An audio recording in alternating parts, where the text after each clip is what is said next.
Good morning, Fremd High School. Y'all slept in, so that's got to be better than that. Good morning, Fremd High School. Hopefully you had a terrific first day at Writers Week yesterday. I certainly know that I did. Hopefully you've been thinking through what your favorite moments have been, and maybe you're sharing that out on any of our social media accounts or through your social media account.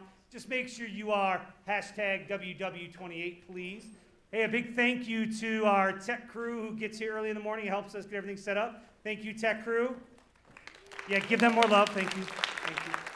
A huge thank you to the wonderful pair right here, Mr. Russ Anderson and Mrs. Gina Ink, for helping set up Writers Week and being the rock stars that they are. Huge kudos to your parents, if they are boosters especially, for supporting Writers Week and always making sure that we're able to have a phenomenal event.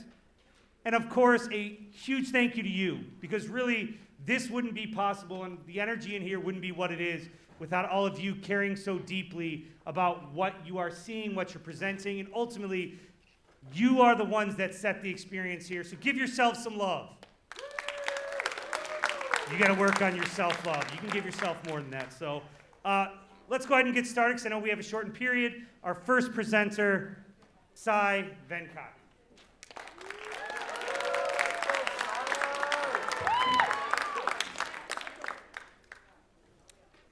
Hello, testing, testing. Can you guys hear me? I'm going to assume that's a yes. Shout out to Mr. Anderson's class in the CAD classroom. Okay, so I'm going to read two poems for you today. The first one is titled Senior Year, and here it is. Sitting in my room, I wait for the decision that will change my life. College applications are something that is the focus of our senior year. For those of you who aren't seniors, you're in for an interesting time, to say the least. I've seen a lot of hearts crumble to dust. It's disheartening. And it's not just college applications. Scholarships are a pain too, requiring you to write so many essays for money that it blurs the line between helpfulness and sadistic torture. But to the system's defense, students should realize they're worth more than just this. College is only 4 years of the lives we all live together. From what I've heard, it's times when we make the dumbest of decisions. Essentially, we are under stress that is extremely unnecessary. But it's not all bad for us. We have people on our side like our parents, our teachers, our friends, and even our local Starbucks baristas. These are the people who every day help us keep our sanity, and I am personally thankful for all of them. For the people who help me review my essays on their own time, thank you for putting up with the worst of the English language. So before I leave to wherever I get in, I want to say thank you to the Applied Tech Department. Thank you for the spark, not from the short circuits that I made, but from inspiring me to become an electrical engineer. My sister Mantra, I thank you for your patience. I swear I'm not dumb. Your determination in helping me study for my classes was something I valued greatly, although I did not appreciate your constant roasting. Thank you, English teachers, for giving me the knowledge to write coherently. At times, I wondered why you pushed me to write essays on Shakespeare, but at times like these, I realized it was crucial to my development. Thank you, Fremd High School, for being my safe space for everyone and me.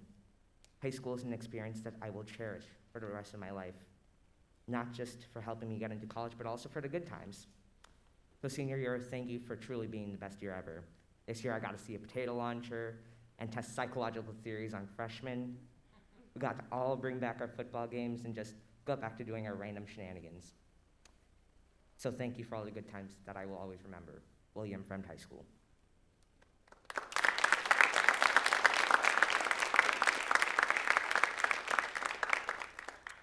And the second poem is called Nature. For those of you out there in the audience watching at home, guess what this is going to be about? Nature, our birthplace. A place where we all feel safe and away from trouble. Walking around the forest, gazing at the oak trees, the hardy wood reminds us of the past, present, and future. The trails we walk in serve to blend our existence. The line between man and nature grows grayer the farther we go. The leaves sprawl out like hands reaching out to all of us, waiting for our touch. Out comes a shy deer, We lock eyes and enjoy the peacefulness we share together. The deer runs away, off to live the rest of its life. It turns back one last time, say goodbye and thank you. The water rushing around the stones and rebels fills us with calm vibes. We enter the stream and feel the flow of the water rushing past us. Every part of us knows where it is as the breeze lifts our spirits. We walk home and away, dreaming of the times we have together.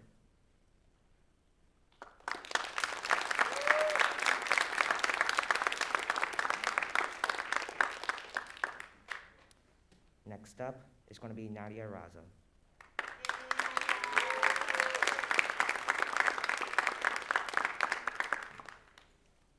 Hi, my name is Nadia Raza, and before I start, I want to give out 3 shout-outs. One to Mrs. Marsh,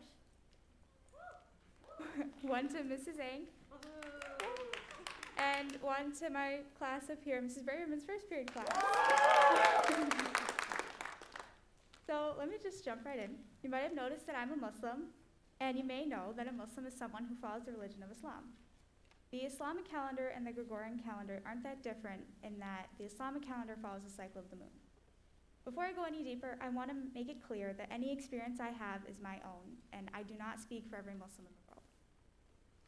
Now, please raise your hand if you've heard of Ramadan before. Okay, good. A lot of people. Ramadan is the 9th month of the Islamic calendar and is 29 to 30 days long, depending on the cycle of the moon. It's a month of fasting from sunrise to sunset, and that means that we don't eat or drink for 14 or more hours. No, not even water. Please don't even think, whoa, I could never do that, because yeah, if an entire nation of people can, I'm sure you can. However, we don't just fast from sustenance, we also fast from bad habits. Every year, my mom gives me and my siblings a lecture on how important it is to treat each other with respect during the month of Ramadan and just to not argue so much. We also learn new habits to make our lives better, like giving charity or just practicing kindness with others. So picture this, 30 days of waking up at like 3 in the morning for breakfast, which we call suhoor or sehri, and going all day without food or water. Imagine having to take tests and quizzes and having just to go to school with a headache and a super loud stomach growling. It's definitely a challenge, but it's definitely possible, and it's so fulfilling. Get it? Fulfilling? Okay. Anyway, as soon as the sun sets, you get to eat dinner, or iftar, with your friends and family. Traditionally, a fast is broken with a sweet fruit called the date. And let me tell you, food tastes so much better when you haven't eaten anything for a while. You really appreciate just how delicious and vibrant food is, and not to take anything for granted. And that's really what Ramadan is about. It's about appreciating the fact that we have everything we need and we shouldn't waste anything. Think about the people who don't know when they're going to have their next meal. When we fast, at least we know what time we're going to eat again. We only experience a tiny fraction of what less fortunate people are going through. Fasting may seem like a personal experience at first glance, but it fosters empathy and compassion towards others. You can't really appreciate just how blessed you are until you feel the hunger and the thirst that other people feel. Before the pandemic, my mom, my siblings, and I would go to our local mosque with gifts for donation. We would spend a few hours writing cards and wrapping those gifts to children who can't afford them. It's a sort of feed my starving children environment where you can talk to other people in the neighborhood while preparing gifts to give to people in need. Unfortunately, Ramadan does have to end. And I say unfortunately because Ramadan is my favorite month in the entire year. For one thing, everyone in my friend circle has to have at least one iftar, dinner party, at their house. And the environment is so friendly and the food is amazing and we get to dress up. It's just so much fun. It's like everyone has the Ramadan spirit. When Ramadan is over, there's a huge celebration that you may have heard of called Eid. You might not know this, but Eid is just a general term for a celebration. There are many different kinds of Eids throughout the year. The Eid that comes right after Ramadan is specifically called Eid al-Fitr. Muslims celebrate Eid al-Fitr by dressing up in fancy clothes we call shorogomis, kind of like what I'm wearing. And we get mehendi or henna art on our hands, like I have on mine, and we eat a lot of sweets. Traditionally, Muslims give what we call Eidi to each other, which is a little bit of money for them to spend how they want. Personally, me and my friends do Eid exchanges, which is like a gift exchange. And of course, after a whole month of sacrifice, we're not going to stop now. We give charity, especially to our mosques and to the poor, and continue the healthy habits that we started in Ramadan. Even after Ramadan is over, we can still remember our experience from fasting and empathize with people in less favorable environments. If there's anything I want you to take from this, it's that you don't have to be a Muslim to implement virtues from Ramadan in your own life. For example, maybe you could try fasting for a day. You don't have to fast from food or water, but you could fast from specifically sugar, procrastination, screen time, any sort of bad habit. And while you're doing that, try and put a new habit in its place. Pay attention to how you feel before and after, and trust me, you'll feel the difference. Thank you.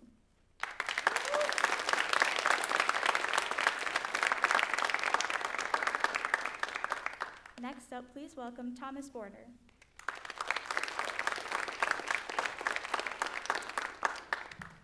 Hi, I'm Thomas Border. I'd like to give a shout out to Miss Marsh's first period English class. And today I'll be reading a memoir about a time when I tried to catch Santa Claus as a child. 'Twas the night before Christmas, and it was the perfect chance at solving one of the biggest mysteries of our lives. A certain red-suited character was scheduled to make an appearance, and my younger brother Jeffrey, my cousin Jack, and I knew this was our biggest opportunity. We have to catch Santa Claus this year, Jeffrey said. To start, we went on a scouting mission upstairs to map out the possible routes that Santa Claus could take. There was the chimney, the front door, and the back door. The front door required entering through the garage, and the back door would make the two dogs bark, waking everyone up. He's got to use the chimney, Jack concluded. It's the closest option to the Christmas tree and the furthest from the bedrooms. That's what I would do if I was him, I said. It's the only thing that makes sense, Jeffrey chimed in. The next step in the process was to figure out how to set up a trap to catch our target. We certainly didn't want to hurt Santa Claus, but we wanted him to make enough noise that we could sneak up and get a glimpse of him. Jack suggested we should create a series of small snares along Santa's most probable path to the Christmas tree. When he gets caught and falls, we will definitely hear him and we can sneak upstairs to look. It's perfect, chirped Jeffrey. For the next couple of hours, the plan was put on hold. Containing so much excitement was difficult. Jeffrey almost spoiled the whole plan a couple of times over dinner, but after a boisterous family meal, it was time to set the plan into action. We calmly cleared our plates, each of us practically bouncing with anticipation. The three of us almost flew down the stairs to the basement to retrieve our supplies. Jack grabbed a twine, and I grabbed some tape and a pair of scissors in case we needed to perform emergency surgery on one of our snares. Jeffrey, the smallest of our gang, simply trailed behind, happy to be included by us older kids. We bolted up the stairs almost as quickly as we had gone down them just moments before. At the landing, our trio hit an obstacle, my grandmother. "What shenanigans are you boys up to?" she asked, rather calmly. But her question felt strangely interrogative. She was not just going to let us blow by her without explaining ourselves. Now, my brother is not a good liar, and he never was. He must have harnessed all the Christmas spirit in the whole house to do what he did next, because he told the most fantastic lie in all of history. "We're wrapping a present for you," he said. It was completely unexpected coming from him, but it was a genius lie. Grandma couldn't ask us for details because it was a gift for her, and it made perfect sense. "Oh, for me? I'll let you boys get to it then. I can't wait to open it tomorrow," she said. "You're going to love your gift," Jeffrey exclaimed, furthering his sophisticated bluff. We continued up the stairs and had a miniature celebration in the kitchen. "Nice work, Jeffrey," Jack congratulated him. Then it was time to focus again. We quickly set up and tested the snares, and the slip knots seemed to work well enough. At that time, everyone was getting ready to go to bed. The trap was ready, so we walked back downstairs to get ready for bed. 15 minutes later, it was lights out. "You better be sleeping or Santa Claus won't come," my mother chimed. "We know," we all said simultaneously, eager for her to go away. None of us could sleep. Then we heard a loud thud from upstairs. The three of us sprang into bed and scampered up. This was it, the moment we had all been waiting for. I reached for the light switch. "This is it," I said, the excitement showing in my voice. "Go on already," Jeffrey urged. I flipped the switch. We peeked around the corner, and to our surprise, it was not Santa. It was our dog. It was a major disappointment, but there were still 2 stairs left, so we left them and went back downstairs to wait. This time, though, we couldn't stay awake. The next morning, all brand new gifts were underneath the tree. They were unlabeled, but that was Santa's style. Jack noticed that there was a pair of big black boots that had not been there the day before. "Those must be from Santa," Grandma joked. She may have been kidding, but I never could quite shake the feeling that she was somehow right. Next presenter is, please welcome Faith Miller.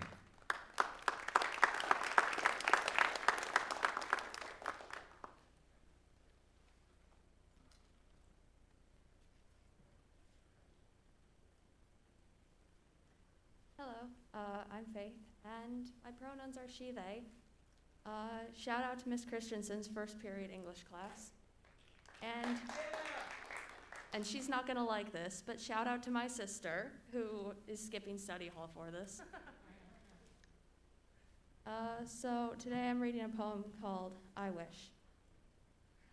I wish for the day when people are no longer scared to come out to family or to friends. I wish for the day when people are free to love, or to not love, be themselves, when people are no longer ridiculed or shamed or assaulted for who they are. When asexuals no longer have to give 5-minute speeches on their sexuality. When aromantics no longer have to check that little box to prove they're not robots. When non-binary people are no longer asked what's in their pants. When genderqueer people no longer have to hear he or she, boys and girls, ladies and gentlemen, and suffer from exclusionary language. I wish for the day when introducing ourselves to people with our pronouns becomes normal. I wish that cisgender people understood the importance of pronouns and of using pronouns, so that people who don't use gendered pronouns might feel more welcome, more accepted, and more safe. I wish that asexuals weren't called immature or childish for the attraction that they lack. I wish that aromantics weren't called heartless or cold or cruel for not loving. I wish that lesbians would stop getting fetishized by men. I wish that gay men would stop getting harassed by those straight girls just looking for a gay best friend. I wish that bisexuals and pansexuals would stop getting pitted against each other by people who think they are basically the same. I wish that bisexuals would stop getting told to choose. You can't be bi, you're basically gay, you're basically straight. Choose. I wish. I wish we could live in a world where each life is seen as valuable as the next, where children are not sent to conversion therapy or kicked out of houses because their parents hate them for who they are. I wish straight people cared. Not only about white cisgender gay men, but about lesser represented identities, queer people of color, neurodivergent queers, disabled queers. I wish people would listen to the voices that really matter, the voices of queer folk who have been oppressed for decades instead of the allo-cishet ones who have never known oppression based on whom they love. I wish queer identities and orientations were included in sex ed so that asexuals don't feel like something is wrong with them. I wish that the LGBTQ+ community was brought up to more minors so that children and adolescents might learn acceptance for those different than them before they grow up to be just like their bigoted parents, so that they might learn more about themselves in the process of learning about others. I wish that the rights of queer people didn't have to be debated about. I hate that our rights are so controversial just because people can't stand someone different than them.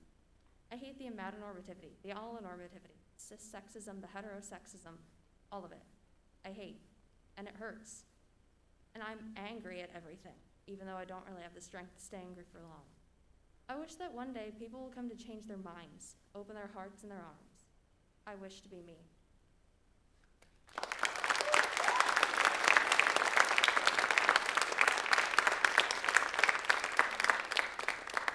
Next up is Millen Huff.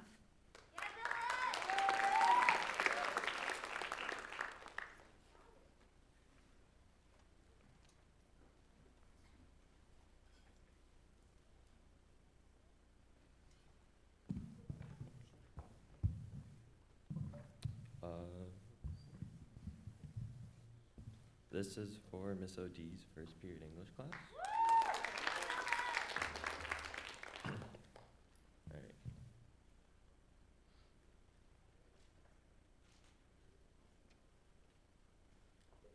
The sky was overcast. Even the sun couldn't pierce this gloomy afternoon. It was quiet, with only the sound of footsteps crunching the gravel beneath their feet. Then shouts pierced the air. Kill him! Earlier that morning, the sky was bright as I looked out the window with anticipation. The beautiful scenery filled my view of the Mesa Verde National Park in Colorado. Rolling mountains painted with a patchwork of trees. Native people had called this place home from 550 to 1300.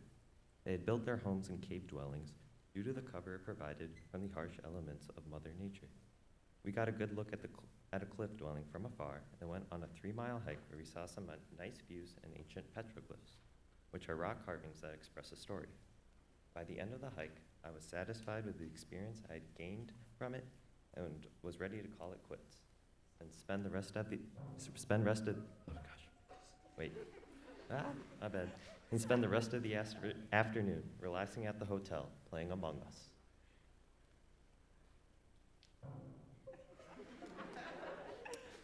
But no, much to my dismay, my parents told us we were going on another hike. Do we have to? My brother Neil said. Another one, I groaned as I flopped onto the bed. I later asked Neil where we were going because I wasn't paying attention earlier to what my mom was saying, just like anyone else would. And he said that we were going on a 2-mile hike to see the ruins of another village where natives had once built their homes. As we got out of the car, the clouds started to roll in, covering the bright sunshine that had once accompanied us. The wind started to bite our arms, so we put on cozy sweatshirts to keep us warm. Hopefully we don't get rained on, my dad said as he took out the hiking equipment. Hopefully those angels hold it in till we get back, I said, causing a few chuckles from my dad and a disapproving head shake from my mom. Oops, wrong one.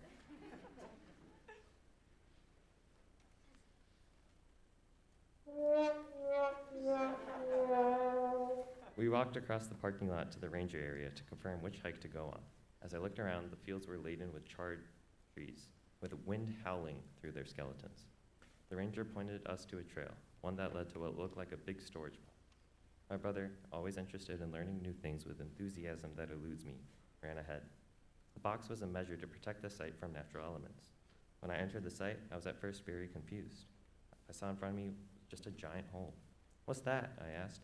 "Why don't you go read the sign, you dummy?" Neil said. "Don't you call your brother that?" My mom somewhat reprimanded him. The hole was a kiva, which was a round underground room that was used in the household for a mix of routine and special purposes, including a place to hold ceremonies. The room has another hole used as a fire pit, an even smaller hole representing the place where ancestors emerged from the previous world into this one.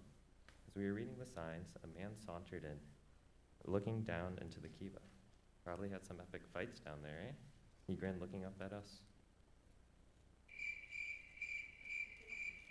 We smiled warily, not knowing exactly how to respond to this. All of a sudden, the man began a monologue of the spectators in the supposed battle, shouting over and over again, "Kill him and fight to the death." What had started as a respectful attempt to learn the history of the natives had turned into the demonstration of all-out ignorance. He then sauntered off. My family and I looked at each other confused, not knowing exactly what to make of the situation. And that, my friends, is an example of a person who obviously did not read the sign, showing he was an imposter among us.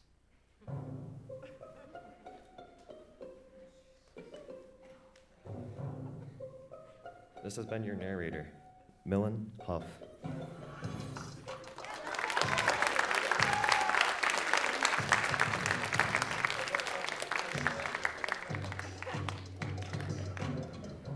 All right, the next person will be Nina Moloskovic.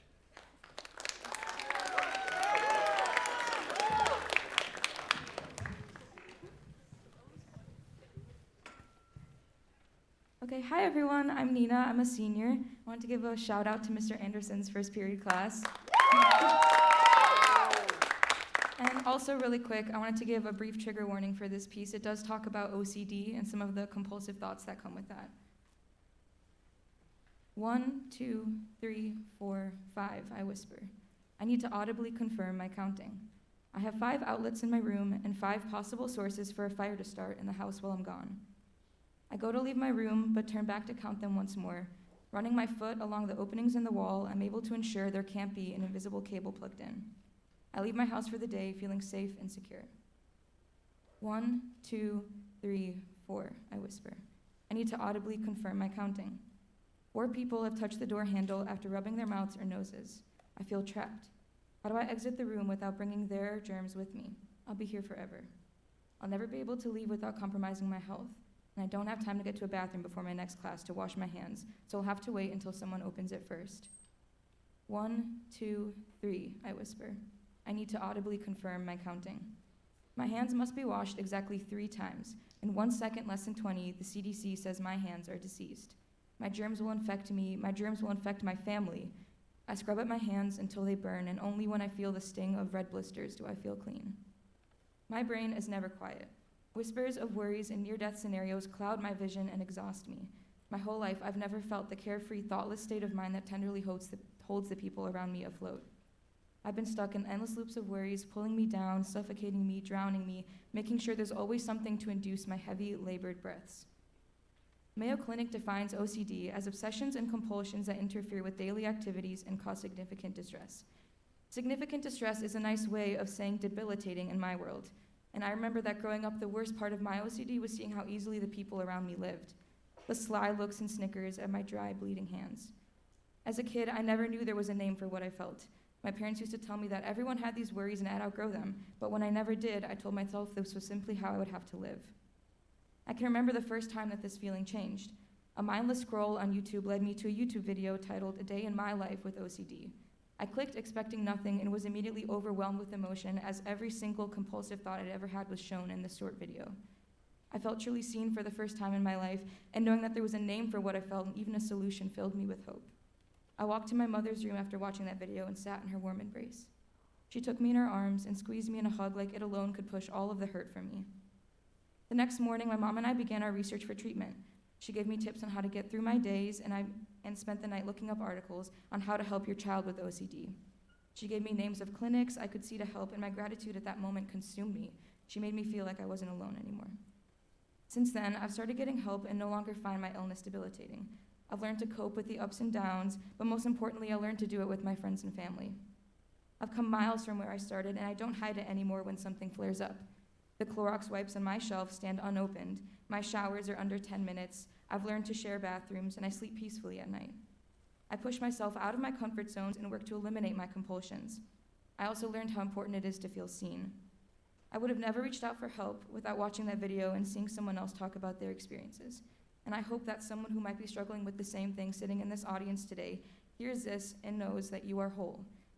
Nothing is wrong with you, and have self-empathy for the ways that you've learned to live and survive, because it was what you needed at that time. You are loved and you can overcome. One, I whisper while standing at the sink. I now say it aloud, not out of fear, but because I'm proud of how far I've come. Numbers no longer hold me captive. Instead, they remind me I'm learning to live freely. Thank you.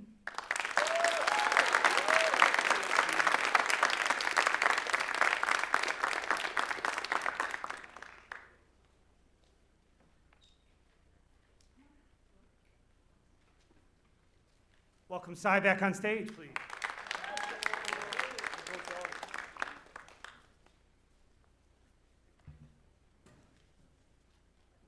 Testing.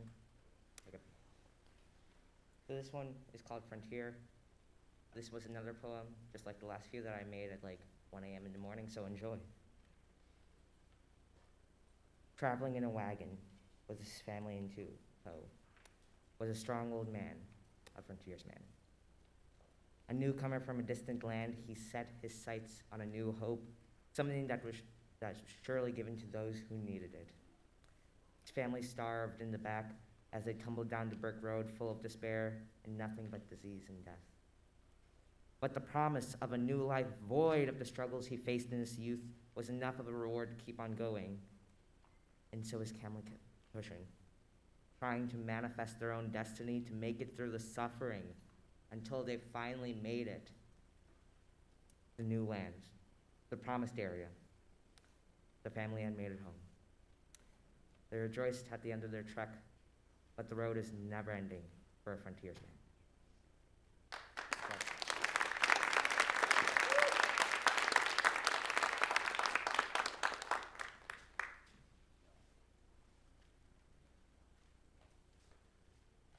One more big round of applause for our courageous group up here. I've worked here 18 years. I write just about every day, and I don't have the courage to come up on this stage and read in front of you. And I watch all of you every year, and it's so incredible. So one more time, round of applause. This is a good opportunity to maybe ask some questions. Maybe somebody said something that resonates. You want to give them a shout out, give them some love. But maybe you just have something you want to share as well. So any questions, comments from our crowd?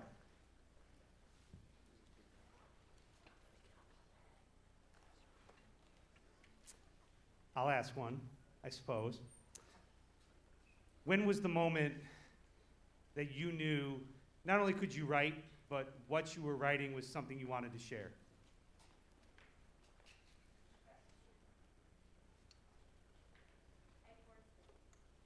Yeah, so my teacher, Miss O.D., kind of forced me. And yeah, that's pretty much it. Probably when writing college essays, you've got to be really introspective for those.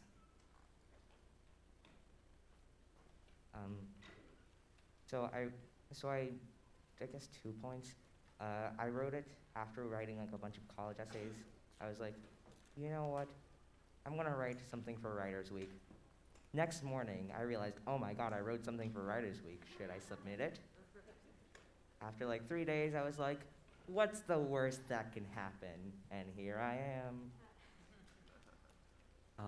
I wrote my piece to get an A in English, and then my teacher told me to submit it, so I did. I wrote my piece as an assignment for English too, and then I was encouraged by my teacher. I knew I wanted to do Writers Week, I just didn't know what to write about, so I just chose something I was passionate about, which is my religion. Decided to share it.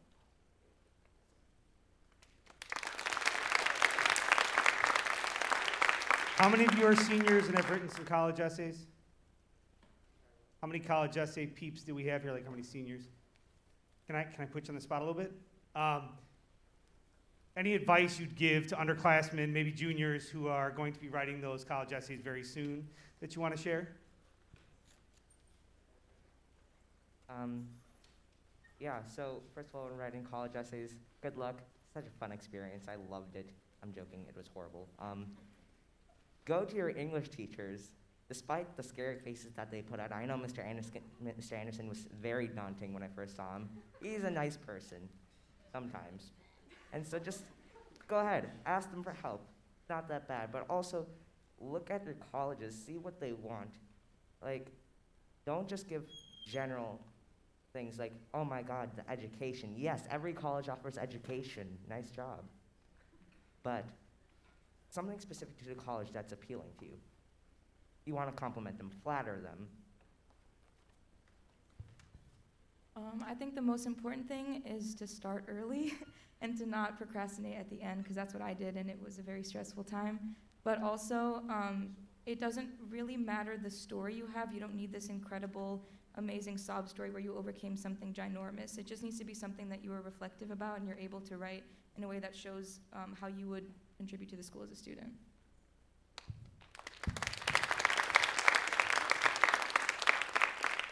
All right, I'm going to ask one more quick one, okay? So now we've talked a little about your writing, and you've shared that writing with us. Maybe talk to the English teachers in the crowd. What should you be reading in class? What do you want to read? So like, just, shout something out or share something you might want to read in class. You're hoping they might, teach.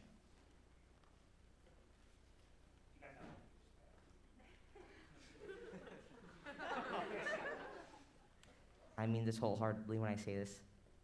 English teachers, no one here likes Shakespeare. Don't give this, please. I like Shakespeare. Can we have some more fantasy and science fiction, please?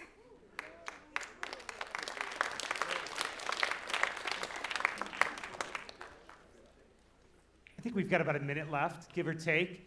Again, one more huge round of applause. Have a wonderful day. If you're coming back later today with another English class, lucky you. Otherwise, don't forget we're streaming, and please make sure to hit us up on our social media. Thank you.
got it. All right, good morning. Welcome to Writers Week, day 2. Round of applause. Let's do this. Had a great first day, ready for a second day, the best day. It's the best day because it's all students all day, which is fantastic. That's why we're all here. So, before I get off, I do want to make sure that when you go home, go thank your parents, part of the boosters, because we would not be here if it wasn't for their support. Make sure you thank them. Also, shout out to Mrs. Ank and Mr. Anderson for putting us together. And that's all I have to say. First person we have up here this year, a great loud round of applause for Emily DeRoyne.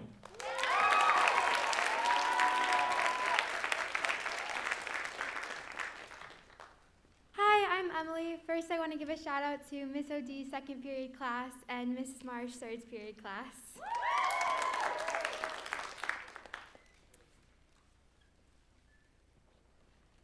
When a stranger and I make eye contact in the grocery store, I think either one of two things.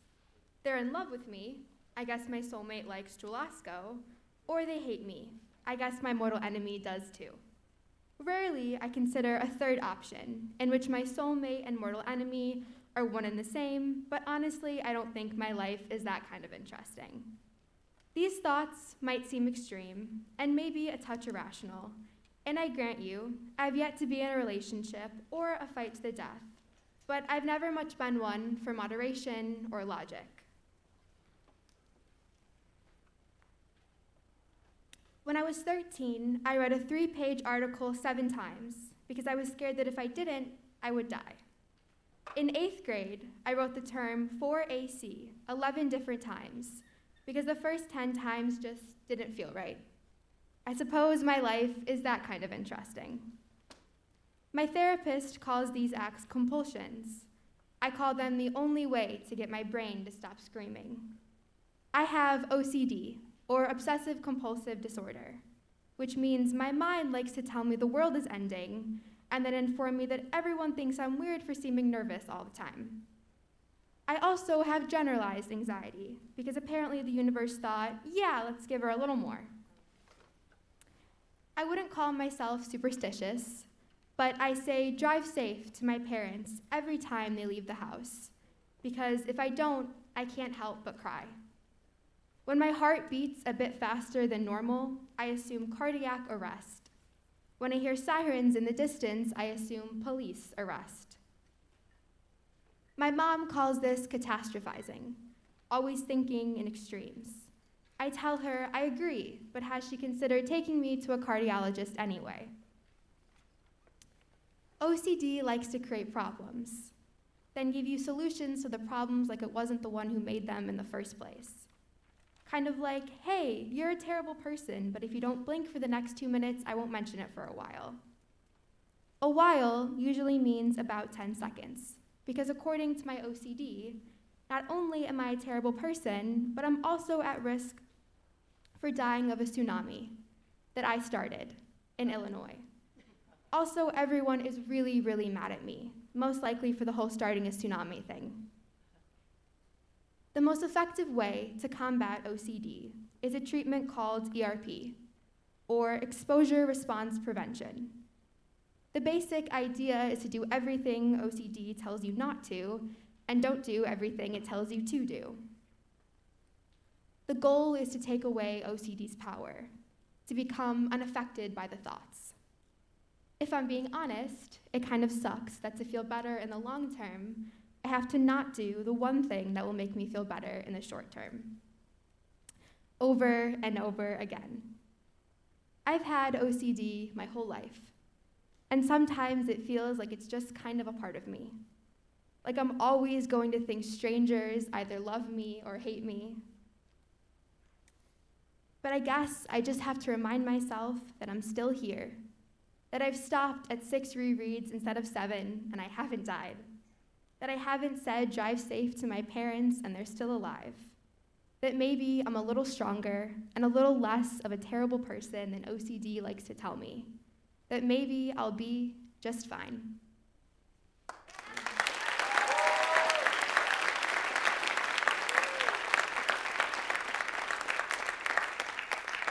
Next up, we have Edie.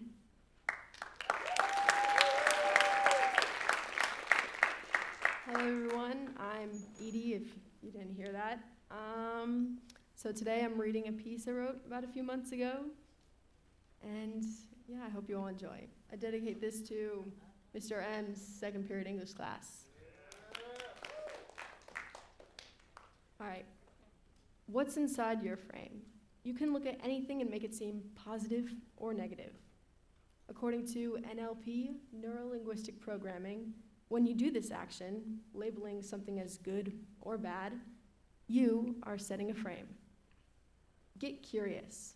If I asked you about high school, you may say that it was a wonderful experiment for educational and social growth. Then again, everyone views something differently. I see high school as a challenging, interactive, demanding, stressful, and a time-consuming experience. It definitely depends on the day. The long 7-hour and 15-minute day. I walk into high school with my school ID held up for the monitors to see, my tired or awake mind, and who knows what my mood might be. As I walk the hallways, I hear music blaring through the speakers to cover up and mask most of the students' sad and exhausted faces. I know some students who stare at the clock all day, some who never look up from their phones during class, and some who simply walk into school just because they have to. Noisy voices and loud whisperers envelope the hallways. As I walk the hallways, I think about the meaning of high school. I think about the lives of the students and teachers.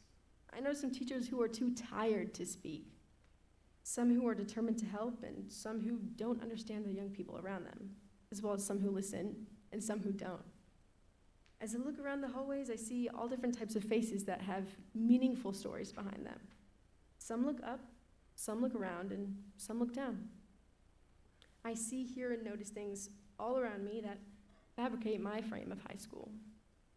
If I walked into the school with a good mood, I would look around and see smiles behind masks, contagious laughter, and students and teachers enjoying their classes. If I walk into the school with a bad mood, I would look around and see tired faces and fights on occasion, sometimes, silence in hallways. Some days are awful and some are pretty great. One day I realized school isn't about me. I look up, around, and down.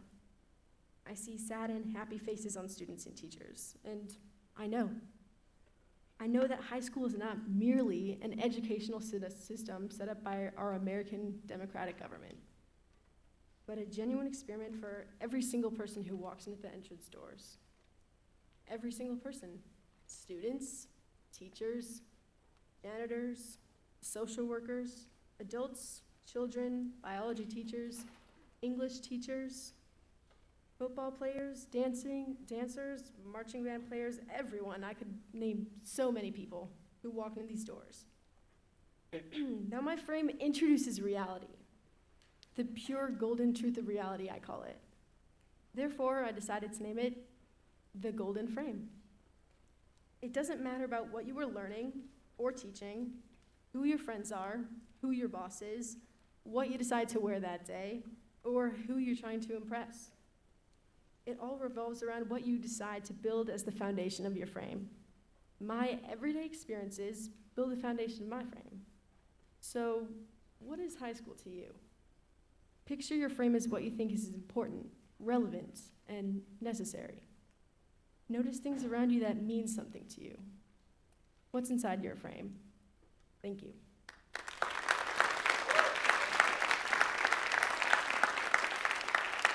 Next up, we have Arya.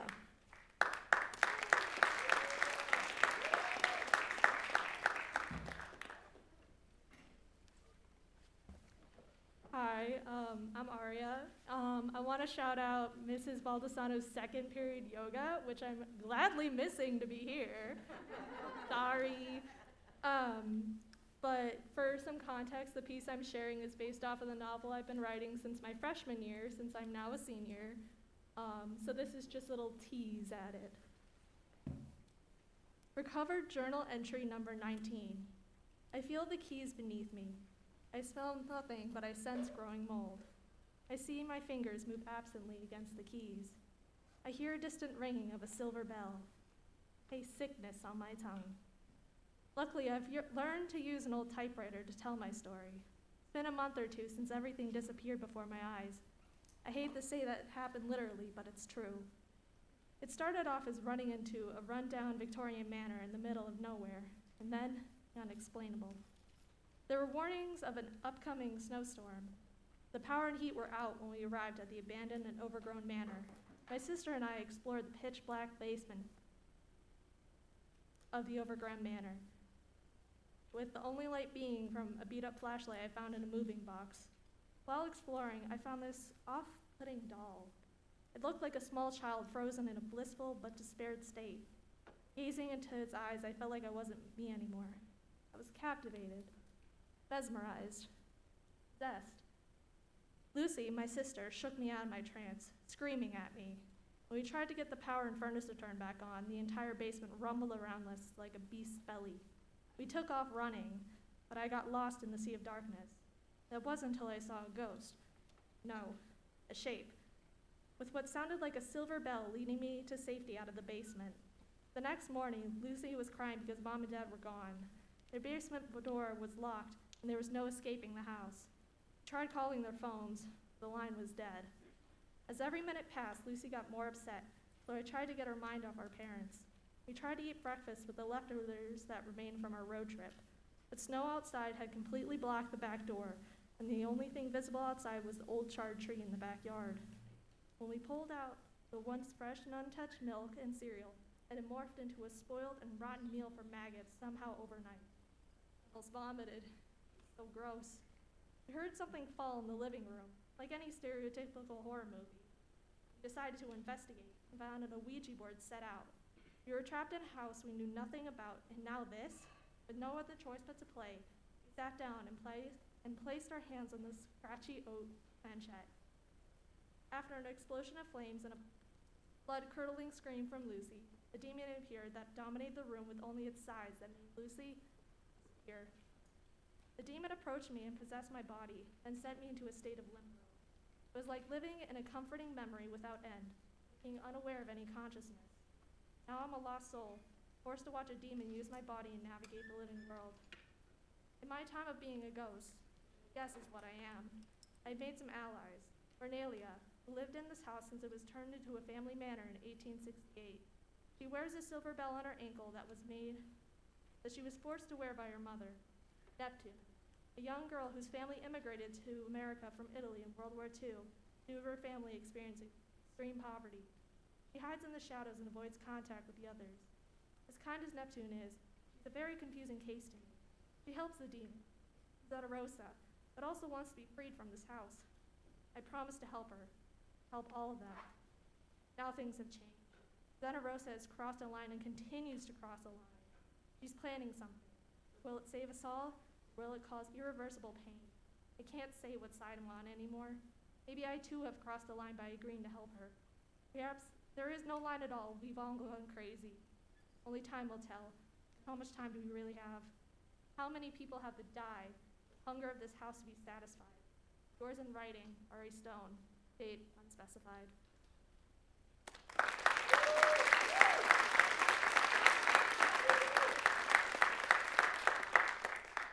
I believe next up is Meadow Mcnaney.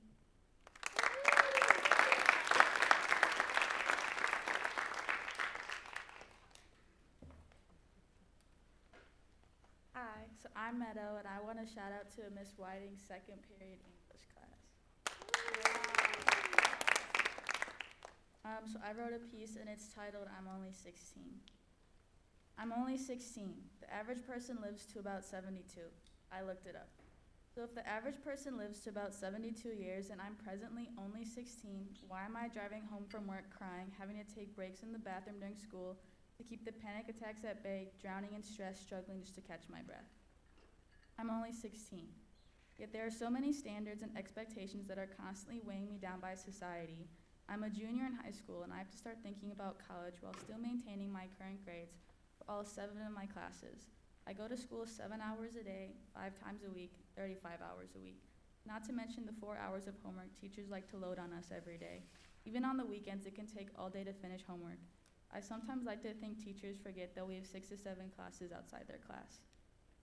I'm only 16. I have a job I work on average 4 days a week. I'm gaining work experience, which will look good on my college applications, but the cost to me is overwhelming.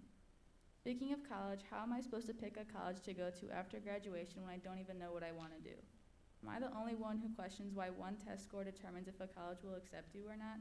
When will there ever be enough time in the day to get everything done? I'm sure I'm not alone when I say there are days where I'm so mentally tired all I do is lay in bed. I'm only 16. Let's talk about mental health for a moment. How can I be so mentally tired? Adults will never understand how we can sleep half the day away and still be tired, but it's not as simple as it seems. We can still be tired because it's not the kind of tired that sleep can fix. It's the kind of tired where mentally we don't have the energy to get out of bed in the morning. People preach that mental health is just as important as physical health, but I think it's more important. Our minds are a piece of art that we need to protect. All the different pieces send signals to different parts of our body for certain needs. If we can't take care of ourselves mentally, we can't take care of ourselves at all. I'm only 16, yet most of the time I find myself struggling just to find time to enjoy the little things in life. Whenever I ask my parents to go out on a school night, the first thing they always ask me is if all my homework is done or if there's anything else I can do to prepare for my classes the next day. Once, just once, I want to say my schoolwork can wait. I want to have fun, and I want to forget about school for a few hours. I'm only 16. I want my social life, so why does my social battery run out so quickly? Why do I feel the need to recharge so often? I shouldn't have to learn already how to hide what I'm going through or how to perfect my fake smile. I shouldn't have to constantly feel so drained and look forward to when I can be alone without people constantly asking me if I'm okay. When I'm alone, I want to be with my friends, but when I'm with my friends, I want to be alone. I can't seem to get my mind to stay in the present moment. I'm only 16, so why is my mind always racing with thoughts that I can't pinpoint? Because once one thought pops up, it's gone in a flash with a new thought. It's a repeated cycle. Thinking about parents who only accept A's, sometimes even B's for their kids' grades, but at this point I'm happy with just C's because, hey, at least I'm passing, right? Thinking about my stomach telling me I'm hungry, but my mind is telling me not to eat because I'm going to the beach later today, or that the kids at my school have flat stomachs and skinny thighs. Thinking about how I want to help my friends, but sometimes I can't even help myself. Thinking about relationships, how I never wanted it to end that way, how I know I made the right decision, but it still hurts. Thinking about how I missed the sport I once fell in love with and how my parents are always yelling at me when I'm just trying my best, but at one point did my best simply become just not good enough anymore. I'm only 16, and I'm not okay, but I'm supposed to be okay, right? I have to persuade my loved ones and the people I care about that I'm okay so they aren't worried about me. Why do I feel so guilty when it comes to sharing my problems with other people?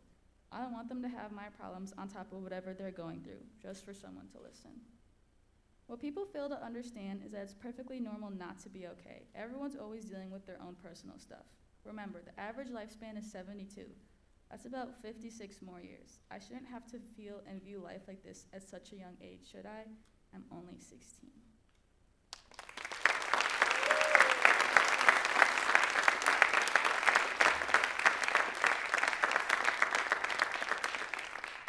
Next up, I'm afraid to pronounce his name wrong, but it's Uncal. I'm gonna let him introduce himself.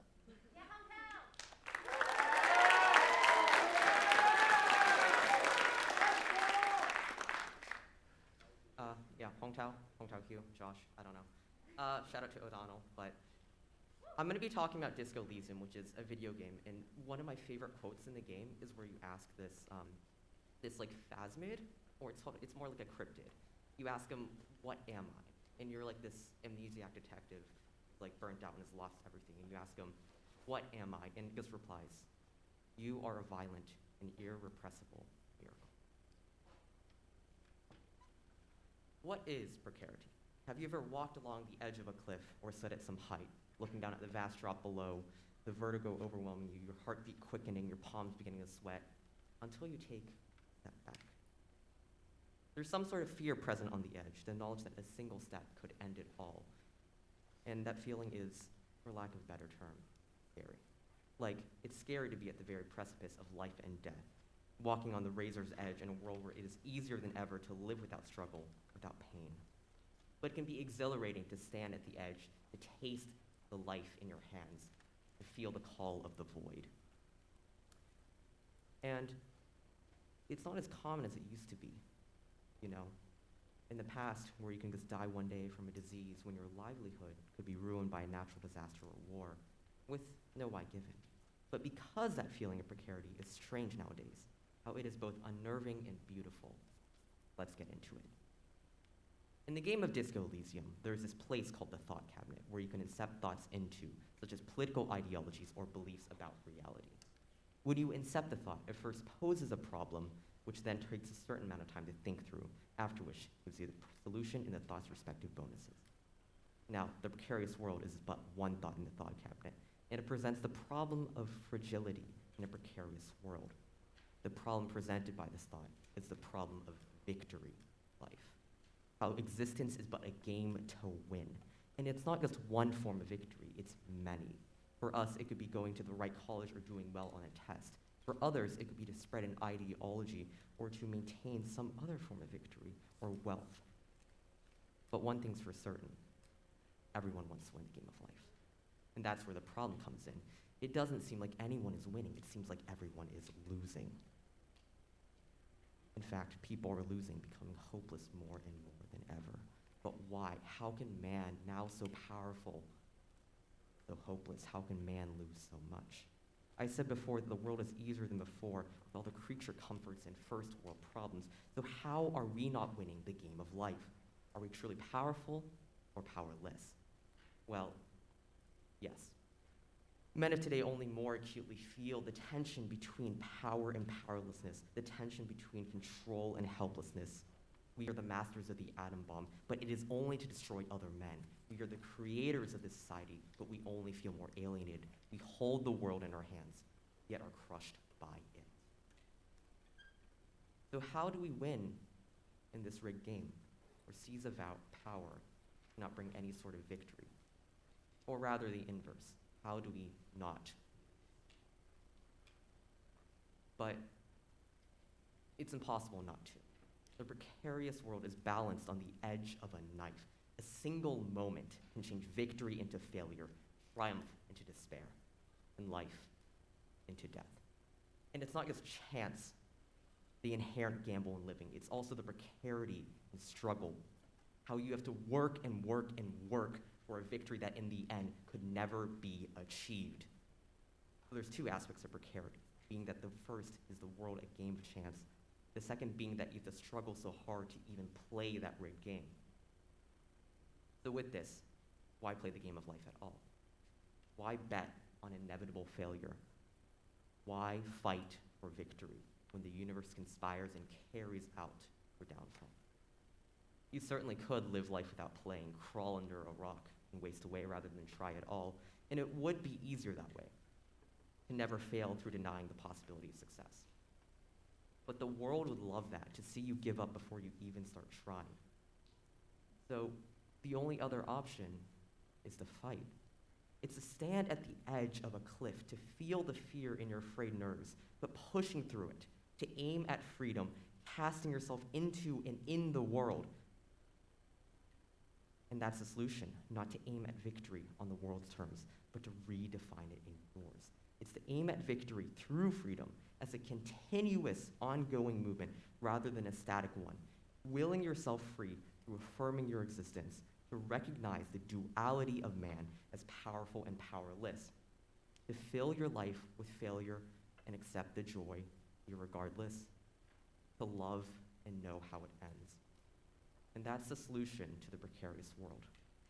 It ends, even though the game is rigged, the only way to load the dice in your favor is to keep on fighting. Thank you.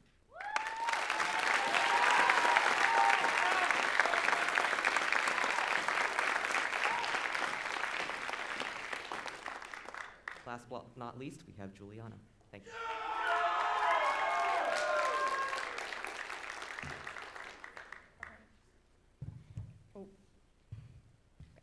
Hi, I'm Juliana. Shout out to Miss Budala, second period AP Lit.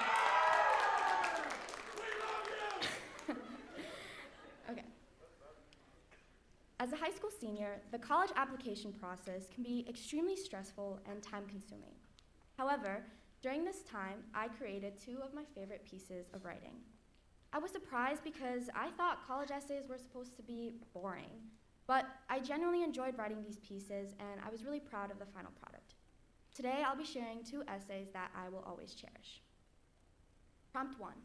Virtually all of Stanford's undergraduates live on campus. Write a note to your future roommate that reveals something about you that will help us and your roommate get to know you better. I am a walking oxymoron, the definition of organized chaos. If you wandered into my bedroom, you'd find an array of these so-called organized messes. 1. A pair of glasses sitting atop a Goodwill foosball table. 2. Tomorrow's planned half-folded outfit lying at the foot of my bed. 3. Deodorant strategically placed next to my charging phone. From never losing my glasses to always remembering to put deodorant on before leaving for school, remind me to tell you about that fateful day during PE before I had this particular habit down, these peculiar habits help me find comfort in everyday life. If you kept exploring, you'd find a secondhand electric guitar, a Taekwondo black belt, a worn-out skateboard, and a stack of library books, all sitting beside my bed. Although these items seem like they belong to different people, each of them are little pieces of the puzzle that make up my unique perspective on the world. I hope that during our time together, I will learn about the puzzle pieces that make up your unique perspective. Maybe you're a Barbie collector obsessed with punk music, or maybe you're a rugby player by day and a jewelry artisan by night. No matter your passions, I hope we'll be able to create a brand new puzzle, complete with pieces from our college adventure. As roommates, I want to tackle this journey together. As long as you don't mind finding my glasses scattered about in weird places, we should get along just fine. Prompt 2. Tell us about something that is meaningful to you and why. The Little Prince was 6-year-old Juliana's bedtime story of choice. As she progressed from stumbling through the words to reciting them for her entire family, she learned a powerful truth about humanity that is carried on to her teenage years. Quote, "If you tame me, then we shall need each other. To you, I will be unique in all the world. Me, you will be unique in all the world." End quote. Little Juliana will be proud that I've been tamed by some pretty fantastic people. My sister was the first to tame me, becoming my go-to passenger for drives with the windows down and music blasting. Next, my best friends and I have created multiple beautiful traditions during the last 4 years of high school. From watching movies in the twins' basement to being the #1 cheerleader at every one of Nina's concerts, Sia captures every moment on our shared film camera. I've even become close with the unlikeliest of people. Ironically, the captain of our rival debate team and I are joined at the hip, known by library staff as the pair that makes Study Room F their temporary home almost every afternoon. Creating valuable relationships has and will always matter to me. These deep connections allow me to share special moments with others, whether they're filled with indescribable happiness or tainted with sorrow. Knowing there is somebody else there with me, feeling similar emotions, means that I'll never be alone in my experiences. It means solitude no longer has to be my enemy. Every single meaningful relationship I have makes me feel safe and welcome in the spaces I live and interact in. I especially admire that profound relationships also have the distinct ability to overcome societal norms. I can ignore whatever it is society expects of me because there's someone in my corner who has discarded society's input and still decided to befriend me. I'm glad that little Juliana's bedtime adventures stretched beyond her fantasy world and manifested within those she chose to tame. Thank you.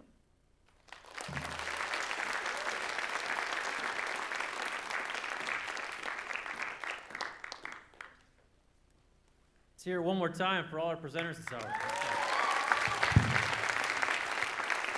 So we have a couple more minutes left here, so I have a question I'm going to shoot to our presenters, and we might be able to take some questions from the audience, so think of some questions. Perhaps you have some presenters if we have time. So the first question I have for you all, where did you find, or from whom did you find your inspiration to write your piece? Or write anything for that matter. Now, where do you find inspiration from? Go ahead.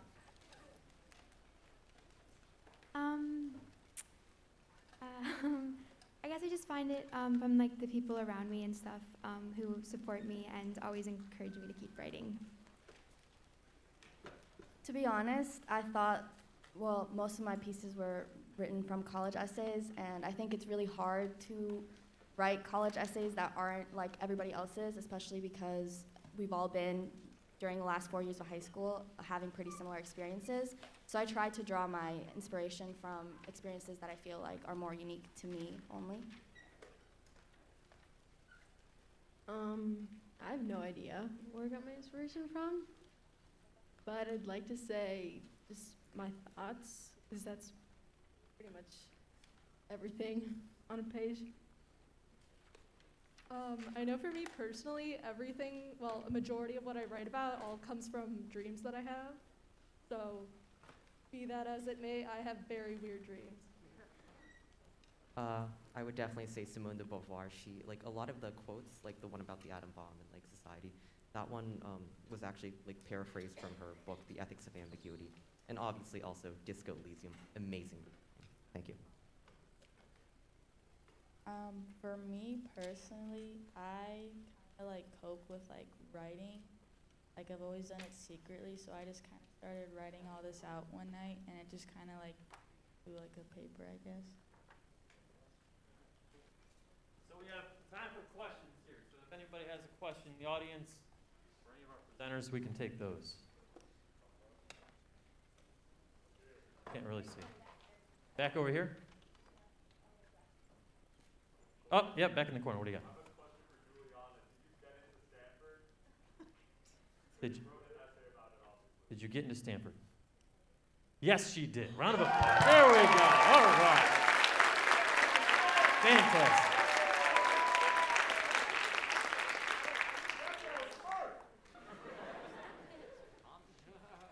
Any others? I got one more if we don't have any others. Okay, last question. Where do you write? Where is your place to write? So you want to go write? Where do you go to get words on paper? Just my room. Kind of alluded to it in my speech, but I go to the library and I get one of those little study rooms and I just write all over the whiteboard and then I put it down on my laptop. I think the living room of my house, which is pretty noisy, but no, I don't really care. I either write in my bed or in the library, but I always have to have a candle near me, especially if I'm writing for long periods of time. I don't know, just candle. I don't know, my computer room, this was like entirely typed on my computer, so. I write in my bedroom.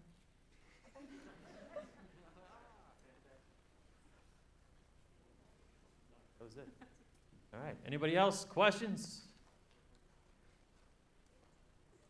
I think we have maybe 1 minute left. Any quick question? We're good? We're good? All right, we're good. Have a wonderful day. Second day of Writers Week.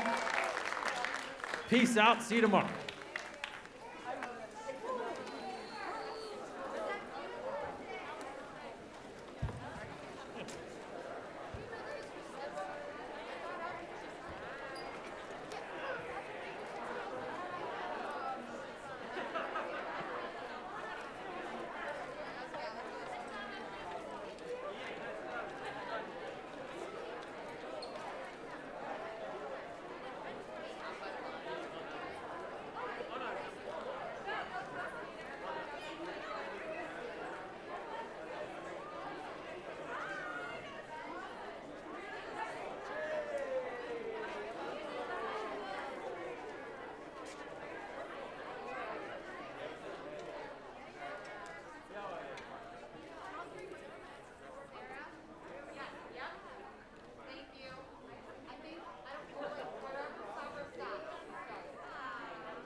sorry to be this guy, but I actually lead Rosie. Yeah, thank you. I appreciate it. But I can't see it. Maybe we should get front row seats.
What's up, third hour?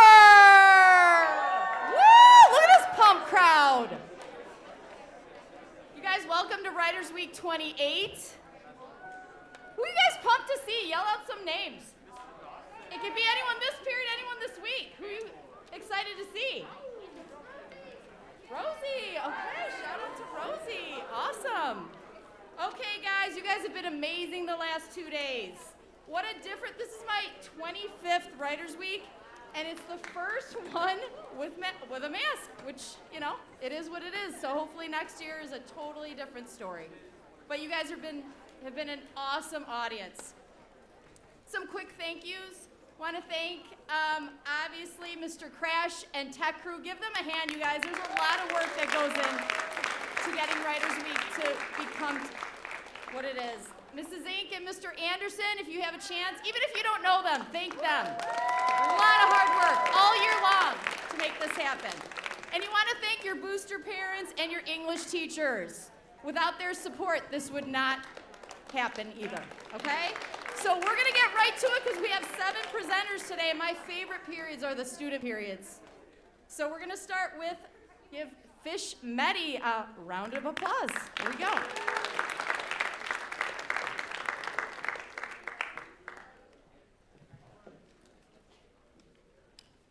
This is a poem called I Hate That I Miss You.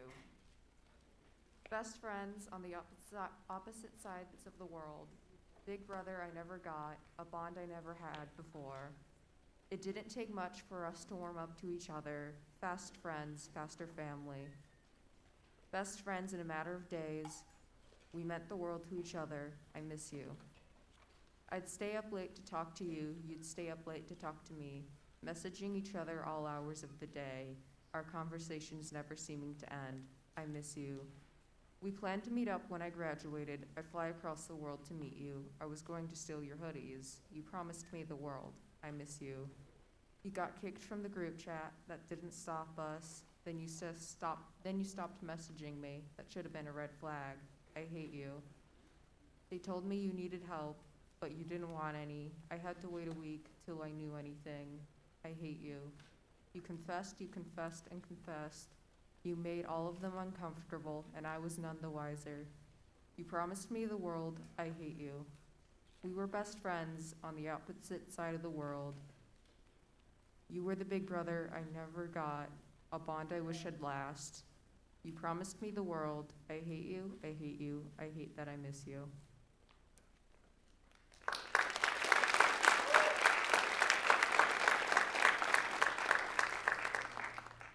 Next up is Lucia Lynn.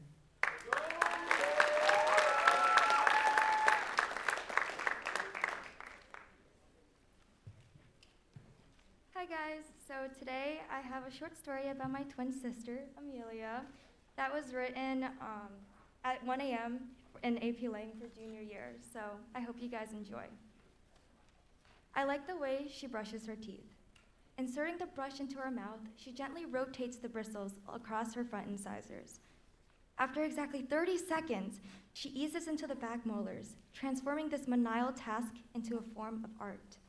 With grace and technique, Amelia then pulls out her greatest weapon, patience. See, after 17 years of sharing a bathroom together, both of us held too much pride to admit that our morning routine was secretly an intense competition, a ruthless game of who could brush the longest. Never standing a chance to my sister's craft and hygienic endeavors, I've always lost and admitted to defeat. Although her constant triumph bruised my already worn down ego, in more ways it also saved my life. Amelia gave me a reason to wake up to another day, to pierce through the numbness I sewed in my head so that on one lucky morning, I could win our toothbrushing contest. I like the way she leaves crumbs on my bedroom floor. Whether it's the granules of a muffin or the speckles of Cheeto Puff dust, I always return home to a warm welcome from my sister's litter of snacks.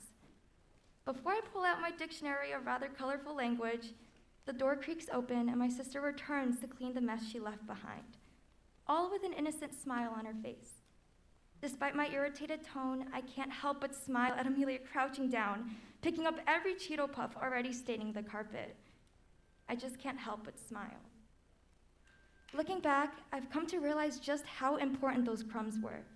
The anger fueled by muffin remnants, the sympathy exuded from secondhand embarrassment, and the smile radiated from Amelia's laughter helped me embrace the emotions that I'd neglected for so long.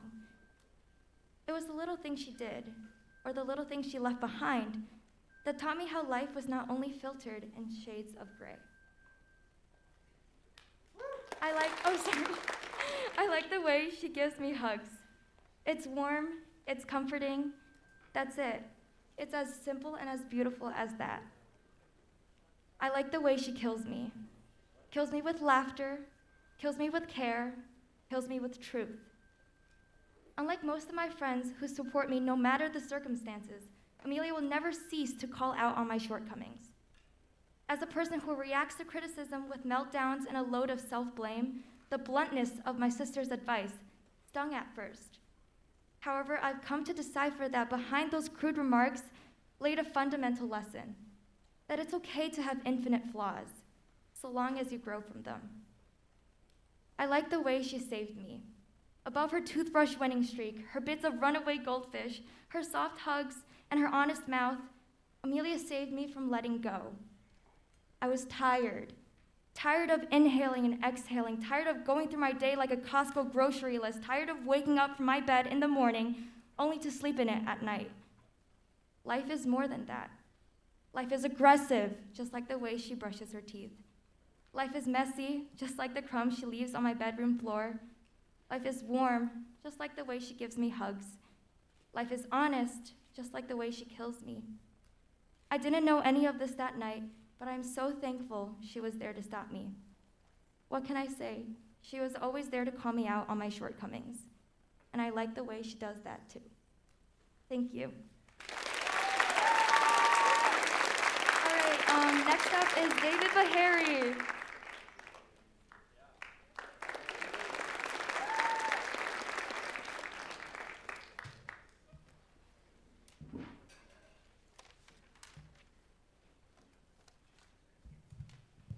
Shout out to Mrs. Maneo's third period class. So this was actually, Mrs. Mineo, this was actually the New Year's poem that we did.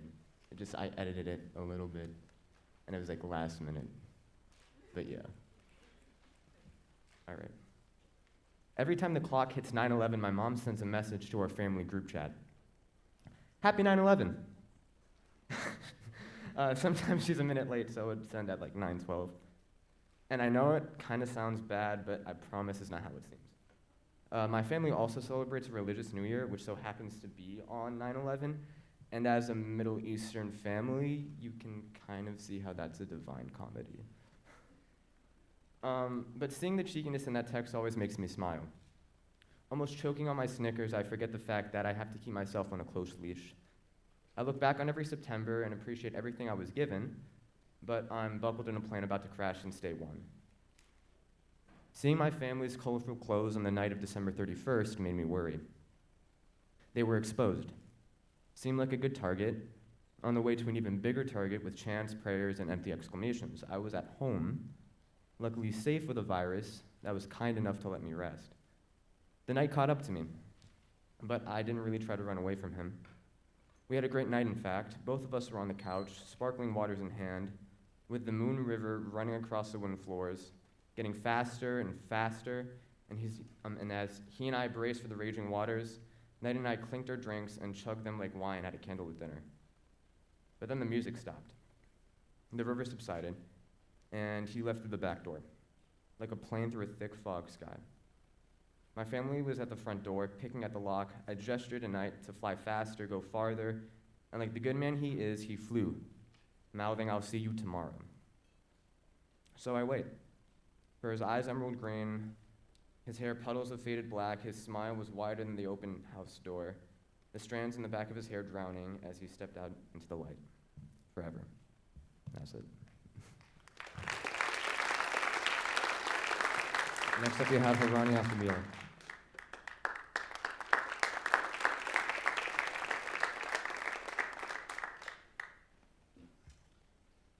Hi guys, I'm a senior, and shout out to Mrs. Marsh's third period class.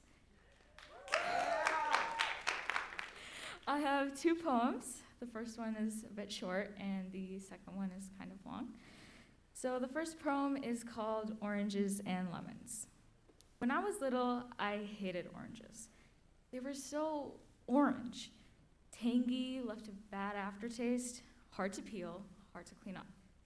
If you were unlucky, sometimes there would be seeds. Lemons were even worse. They were so yellow, sour, scrunching my eyes after just a minute taste. Hard to slice open, hard to squeeze every last single drop out. If you were unlucky, you couldn't get the taste out of your mouth no matter what you ate. Now I'm older, and I still hate oranges and lemons. But for some reason, when I eat them, they taste a little less terrible. My second poem is called Growing Without Stopping. Growing older, we forget our memories shared in our childhoods. We used to throw tantrums about not being allowed to watch Dora. We used to play with Barbie dolls and race cars. We used to sleep with 1,000 stuffed animals. We used to eat whatever we wanted. We didn't care a single bit about what the world outside of our homes would think of us. We didn't wonder a single bit about what we had ahead of us. Forgetting was our mechanism for survival. We'd worry over a problem only to forget about it the next day and start anew. But then we ended up forgetting our childhood. Parents seem to always want to work against you. Friends turn into strangers. Best friends will lose contact. Even worse, you get betrayed. We begin to approach people a little bit more carefully. Growing older is inevitable. We have to face the worries of tomorrow. Same worries we'll have to face down 1, 2, 5, 10 years in the future. We come to the conclusion that we won't turn into a fish after eating a fish bone. Instead, we make a habit of counting our calories or worrying about our next calc test grade. We're constantly working against the world, and on the miraculous occasion that the universe decides to help, well, it just passes right over our heads, and we only appreciate it for a second before moving on to the next problem on our never-ending list. Growing older, we never know what exactly will happen to us in the future. But what we have seemed to have forgotten is that we can stop. We have right now, which is a gift. I mean, that's why it's called the present. So sometimes take a breath. Watch a cringy Disney movie, like a path you've never been on. Fill up water balloons and break them on your heads and stomachs. Don't worry about growing older, because in the end, it's gonna happen anyways. So how about let's just think about now. Thank you.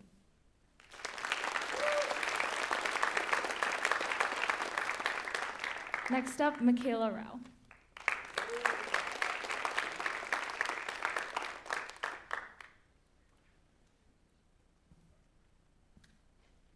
All right, so to start off, shout out to my parents, somewhere, I think they're in here somewhere, Miss Marcia's class.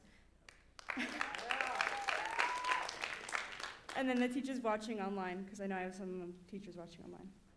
All right, before I begin, I have to give a disclaimer.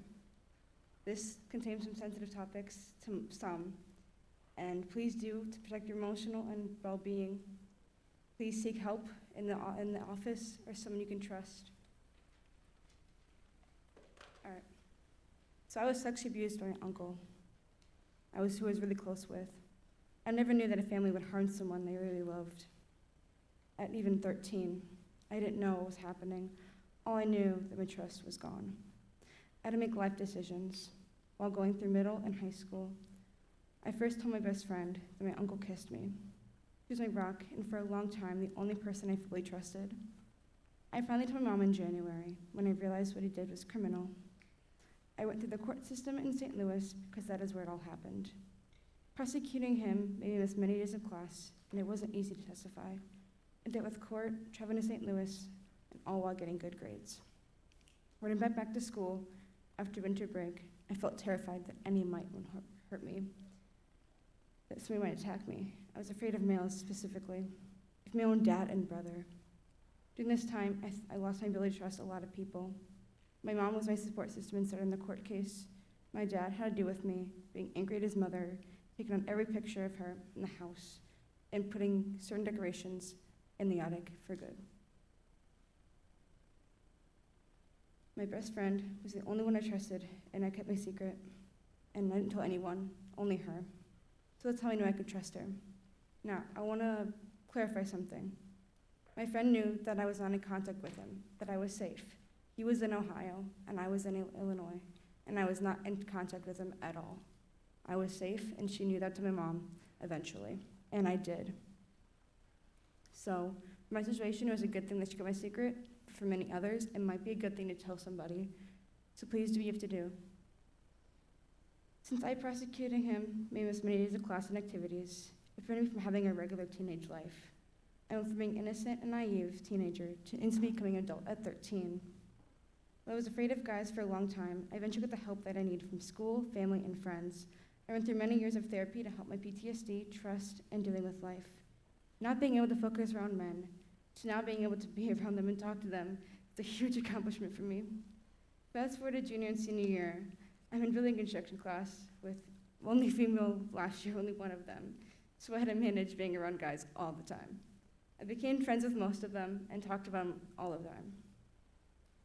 I even talked about issues, and that was kind of big to talk to about guys about issues that I was having because I never did that before.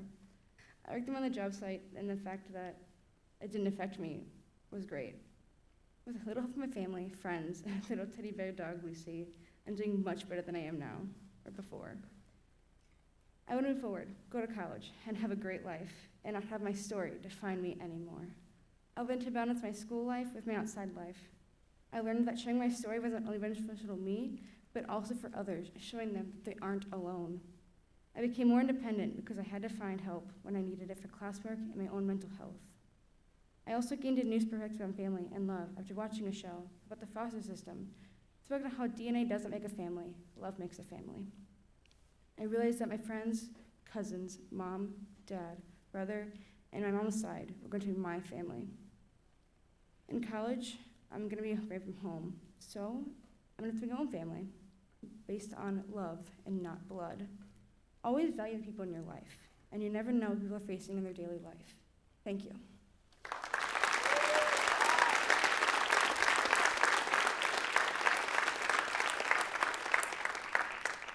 Up next is Emma Chen.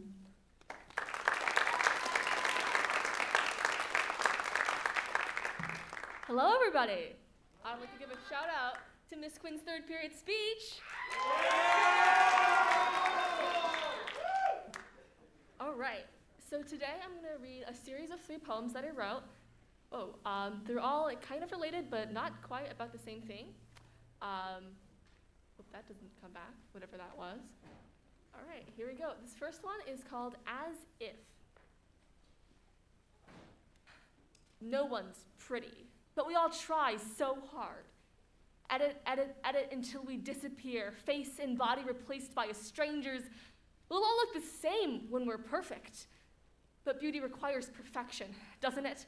So let's all look the same. Find beauty in porcelain faces with big eyes, sweeping lashes, cheekbones that cut, lips that pout, a checklist of sculpted features that promise beauty. Smile. You look better that way. So get rid of your frown and your fat and your body hair and your pores. So pretty much all of you. Your real self is ugly anyways, and that's an embarrassment because it's not perfect, and you should hate it, and you do hate it. Good. Blink swollen eyes at the mirror and wish you matched an impossible standard. Burn your money searching for it. Hide yourself in makeup and filters and trendy clothing. Go dye your hair blonde, or maybe red. Your skin needs to glow. Your eyes need to shine. You need to look perfect to be a beautiful you.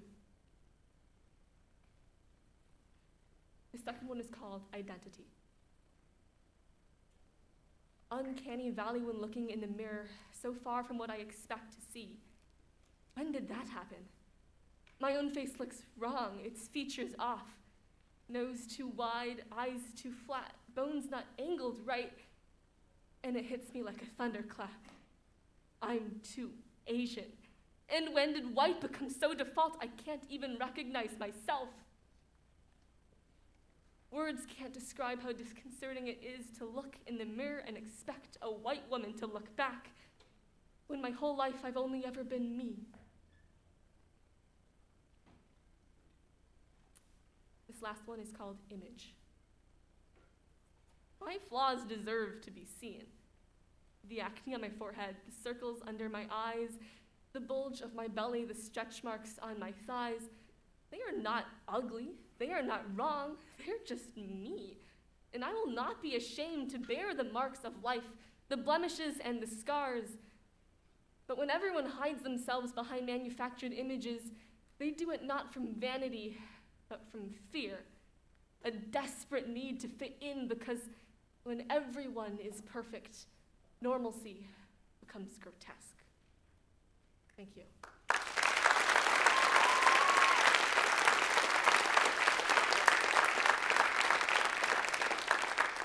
And last but not least, I'd like to welcome Rosie Calucci.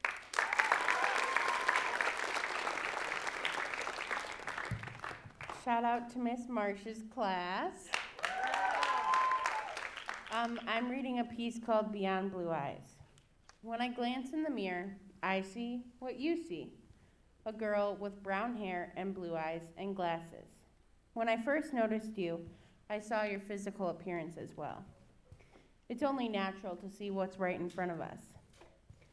When I look at you, I don't really see you. And when you look at me, you don't really see me. Do you know who I really am, what my life is like, and the struggles that I face? You can't see my pain, and you don't know my thoughts, and I don't know yours. Do you know how it makes me feel when you say something negative about me behind my back?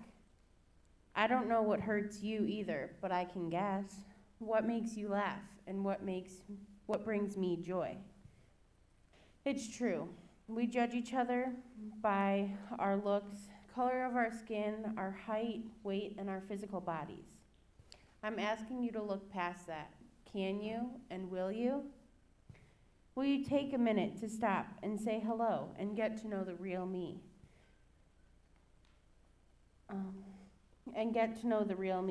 Will you look past the blue eyes and brown hair? Can you stop judging people for what you think they stand for and start opening your eyes? We really are more alike than different. We never really know what someone is going through unless we take the time to stop and really listen. Actually give a crap. Ask an open-ended question. Be specific, not, hey, what's up? But what's your day like today? How are you feeling? What's going on in your life? Can I help?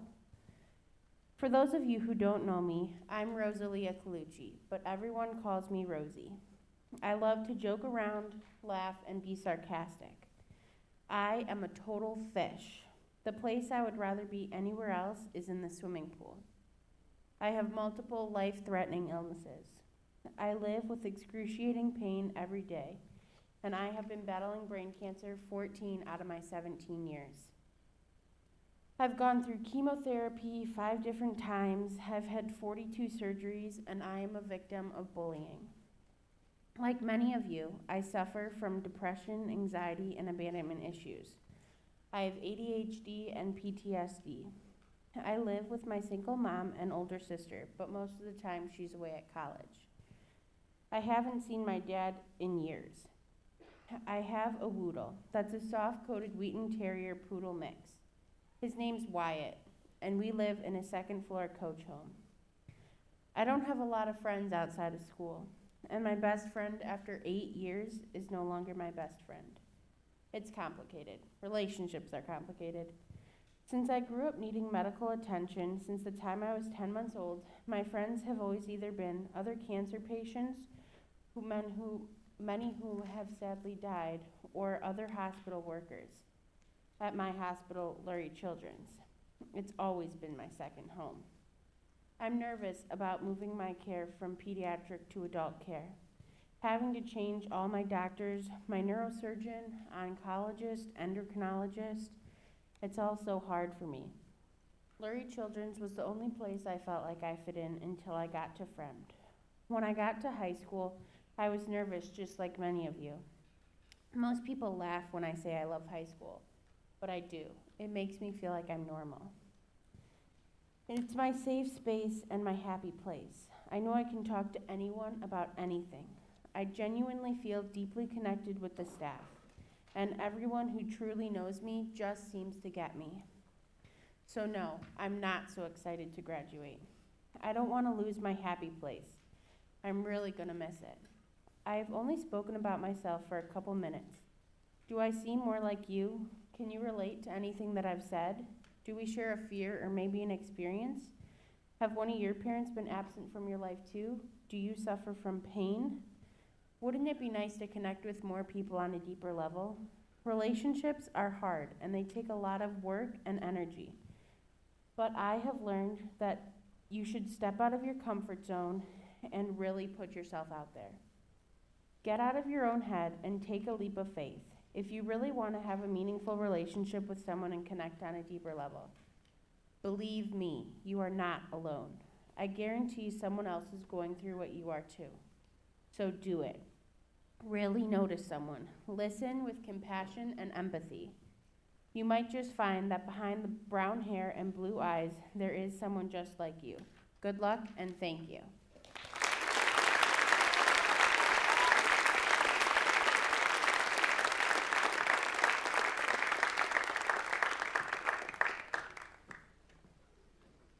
Wow, let's give them another round of applause. Strength and courage.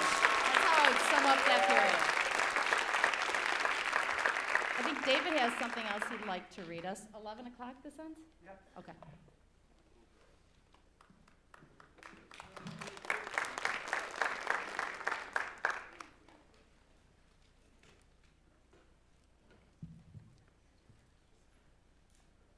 Sorry, just give me a second. Don't do drugs, kids. This is called Goalie's Garden. Hey, Goalie, I saw a bird one time.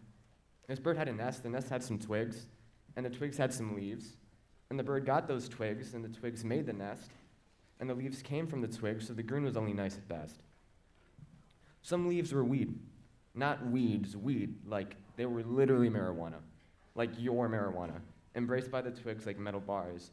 I know times have been rough for you, and the slightest inconvenience is like a eye black and blue, but I can bring myself to kill. That's just crude. But know that I'll help you out with your green and my clouds. It's crazy to think that it got into your you-know. I saw it there, but I decided to let it go. I must confess, those leaves weren't weak. If they could speak, their voice would reek of low tones and bitter beats, but they were still not as good as those twigs, bundled up like chains, heavy lifting, their shifting weight was a sight to behold.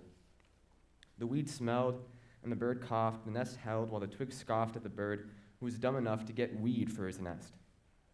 When it comes to twigs, I was told that spruce was better than pine, but nevertheless, if I was a bird, both would have been fine. Sorry to break it to you, but any twig would do over your leaves.